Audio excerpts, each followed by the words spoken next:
Hello everyone, this is Pallavi and a warm welcome to all of you on this YouTube channel. कैसे हैं आप लोग? I hope आप सभी स्वस्थ होंगे, दुरुस्त होंगे और अपने स्टडी में व्यस्त होंगे।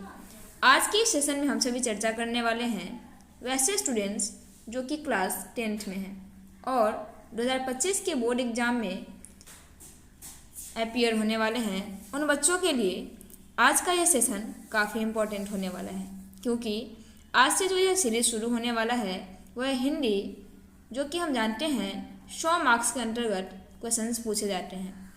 इसमें दो बुक हैं, एक हिंदी फर्स्ट और दूसरा सेकंड बुक जिसका नाम है वर्णिका। आज के सेशन में हम वर्णिका के जो फर्स्ट चैप्टर है दही वाली मंगमा, उनका मोस्ट इम्पॉर्टेंट जो भी ऑब्जेक्टिव क्वेश्चन चैप्टर से बन सकते हैं उन ऑब्जेक्टिव क्वेश्चंस पर चर्चा करेंगे। जैसा कि हम सभी जानते हैं कि हमारा जो हिंदी का सिलेबस है इससे 50 मार्क्स के जो क्वेश्चन है वो ऑब्जेक्टिव के तौर पर, गद्यांश के तौर पर 20 मार्क्स के क्वेश्चंस, निबंध के लिए 10 मार्क्स के क्वेश्चंस, पत्र लेखन और संवाद के लिए 5 मार्क्स, लघु उत्तरीय प्रश्न 10 मार्क्स और इसके अलावे दीर्घ उत्तरीय प्रश्न जो है वो एक पूछा जाता है जो कि 5 मार्क्स के अंतर्गत आता है। इसके अथवा में एक कविता से और एक कहानी से क्वेश्चन रहता है, जिसमें से हमें एक क्वेश्चन को बनाना होता है जो कि 5 मार्क्स के अंतर्गत आता है।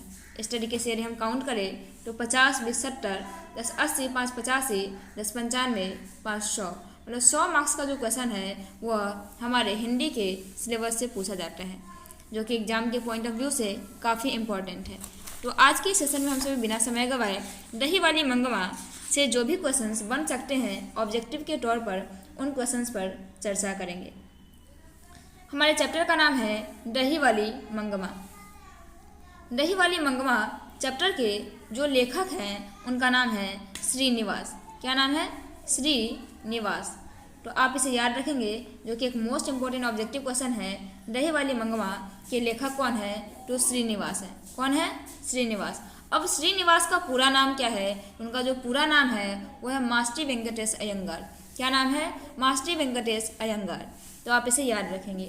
अब श्रीनिवास का जन्म कब हुआ था? तो ये जो जन्म है वह 6 जून 1891 ईस्वी को हुआ था। कब? 6 जून 1891 ईस्वी को हुआ था।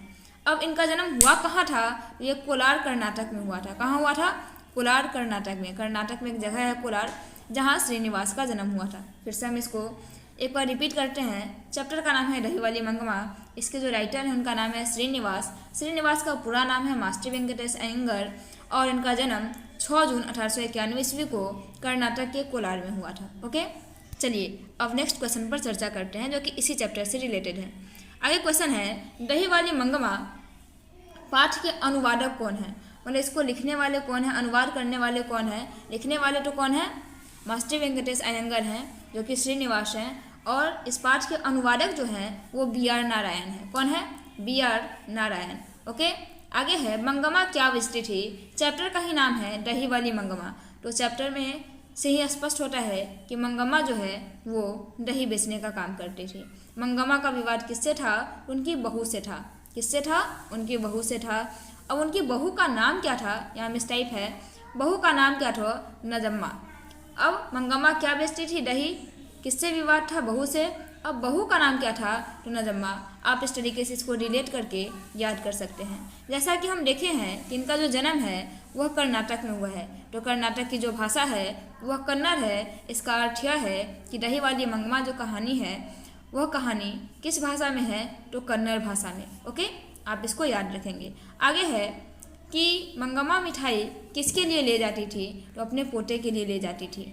ओके, चलिए नेक्स्ट क्वेश्चन पर चर्चा करते हैं। मंगमा कहाँ की रहने वाली थी?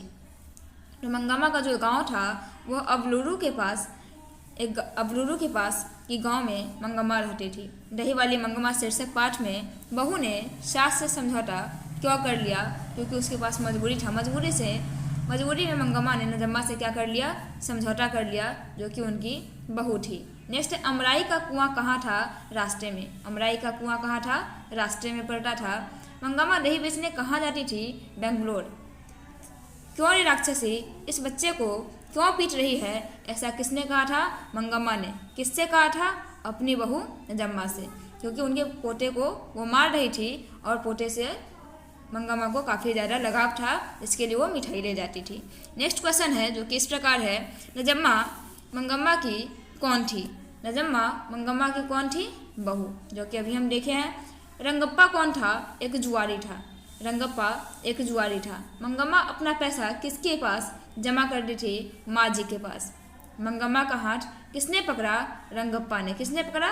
रंगप्पा ने। मंगम्मा से कर्ज कौन मांग रहा था? वही जुआरी रंगप्पा। नेक्स्ट है, घर वालों के रहते एक अच्छी शादी नसीब नहीं हुई, ऐसा किसने कहा था? वैसा मंगम्मा ने कहा था। किसने कहा था? मंगम्मा ने कहा था। मंगम्मा के किस कपड़े के ब्लाउज बनवाए थे? मखमल के। किसके? मखमल के ब्लाउज बनवाए थे। मंगम्मा के मखमल की ब्लाउज की कीमत कितनी थी? 8 रुपये थी। कितनी थी? 8 रुपये। मंगम्मा क्या खाती थी? पान सुपारी। नेक्स्ट क्वेश्चन है, बी आर नारायण ने किस कहानी का अनुवाद किया है? इसका आंसर है दही वाली मंगम्मा। दही वाली मंगम्मा जो कि एक कन्नड़ कहानी है, इसका अनुवाद हिंदी में किसने किया है? बी आर नारायण ने। दही वाली मंगम्मा पाठ के केंद्र में कौन है? और इसके जो मुख्य पात्रिका हैं उनका नाम है मंगम्मा। और इस तरीके से अगर देखें तो मंगम्मा नजम्मा दोनों है, लेकिन पाठ के केंद्र में कौन है? मंगम्मा, क्योंकि चैप्टर का ही नाम है दही वाली मंगम्मा। इस तरीके से इस चैप्टर से बनने वाले सभी मोस्ट इम्पॉर्टेंट क्वेश्चंस का हमने आज के सेशन में जिक्र किया। हम फिर मिलेंगे अगले सेशन में। हमारा जो मोस्ट इम्पॉर्टेंट नेक्स्ट चैप्टर है जिसका नाम क्या है? जिसका नाम है ढहते विश्वास। तो हम फिर मिलेंगे अगले सेशन में ढहते विश्वास के कुछ मोस्ट इम्पॉर्टेंट ऑब्जेक्टिव क्वेश्चंस और उनसे बनने वाले सब्जेक्टिव क्वेश्चंस को लेकर के। तो चलिए आज के सेशन में इतना ही। तब तक आप सभी अपना ध्यान रखें। हमारे साथ अंत तक बने रहने के लिए आप सबों का बहुत बहुत धन्यवाद। Thank you. Thanks for watching this video till and. Thank you so much.